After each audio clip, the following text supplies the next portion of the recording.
Premièrement, je me réjouis que le PDDRCS, contrairement au dire des gens qu'il ne fait rien, aujourd'hui il est prouvé que le PDDRCS est en train d'avancer positivement. Lorsqu'on imagine l'environnement dans lequel le premier travail a été abattu, notamment les états des lieux pour les 5 provinces, qui ont facilité la mise en place de la stratégie nationale.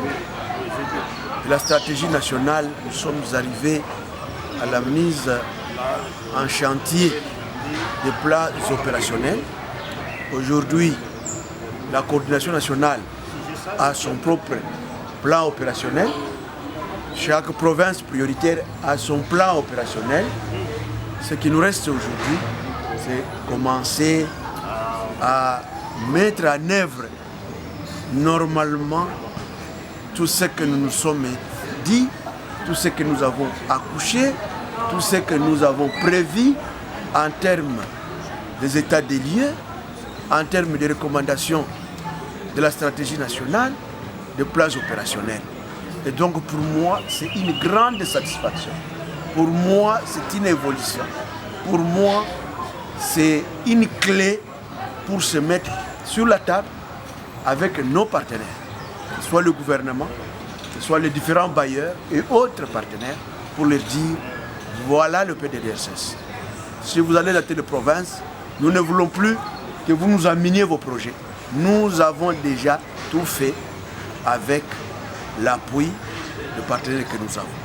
Je félicite également nos partenaires qui nous ont toujours accompagnés pour réaliser ce travail, notamment le PNUD en premier lieu, le Fonds de cohérence pour la stabilisation, la MONUSCO, qui ont été toujours avec nous pour nous accompagner dans ce cas. L'ONIFAM, OIM ont toujours été à nos côtés pour que nous puissions avancer. Est-ce qu'aujourd'hui, le travail est là et qu'il doit être exécuté sur le terrain, mais est-ce que vous pouvez rassurer maintenant toutes les communautés qu'il y aura de l'argent pour ces POP? Au-delà de l'état d'avancement que nous avons déjà, les POP nous permettent de nous asseoir avec les bailleurs et discuter sur des projets bancables que nous venons de mettre en face. Et donc, certains bailleurs nous disaient, oui, qu'est-ce que vous voulez faire? Qu'est-ce que vous voulez faire? Mais maintenant, chaque province détient sa matrice de projet aujourd'hui. Excellent, c'est un message pour tous les combattants et les communautés. Oui, je voudrais d'abord rassurer toutes nos provinces, nos communautés. Rassurer également les ex-combattants qui se sont rendus, mais également ceux-là qui souhaitent se rendre.